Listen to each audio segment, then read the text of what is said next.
இன்னைக்கு ஒரு இன்ஃபர்மேஷன் தான். என்ன இன்ஃபர்மேஷன் அப்படின்னு பார்த்தீங்கன்னா, இந்த பெட்ரோல், டீசல் மாத்தி அடிச்சுட்டாங்க அப்படின்னா, உடனே வந்து ரொம்ப பேனிக் ஆகாதீங்க. அவங்கள புடிச்சு கண்டபடி "டேய் அப்படி அப்படின்னு திட்டாதீங்க."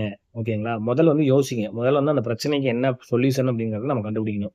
ஒரு பக்கத்திலேயே அந்த பங்குக்காரங்கிட்டயே, இல்ல உங்களுக்கு தெரிஞ்ச மெக்கானிக் கிட்டயோ உடனே ஃபோன் பண்ணி, அவங்களுக்கு இத வந்து வண்டி எக்காரணங்களும் ஸ்டார்ட் பண்ணக்கூடாது. அவங்கள வர வச்சு மாத்திக்கங்க. இல்ல அப்படின்னா உங்க இன்ஜினுக்கு மிகப்பெரிய பாதிப்பாயிரும். கொஞ்சம் தூரம் தான்.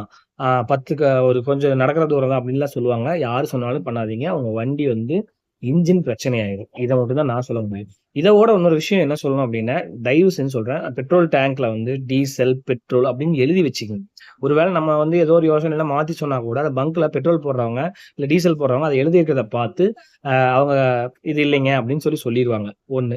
2வது என்னன்னா, நம்ம மேல தப்பு இருந்தா, நம்ம வந்து ஓகே அப்டின்னு சொல்லி நம்ம செலவு பண்ணிக்கலாம். ஒருவேள அவங்க மேல தப்பு இருந்தா, அத அவங்க கிட்ட சொல்லி, அந்த டீசல வந்து அவங்க கிட்ட குடுத்துட்டு, என்ன நம்ம மாத்தி அடிச்சோமோ, அத அவங்க கிட்டயே குடுத்து, ஃப்ரெஷ்ஷா வாங்கி நீங்க போட்டுக்கங்க. இதுதான் இதனோட சொல்யூஷன்.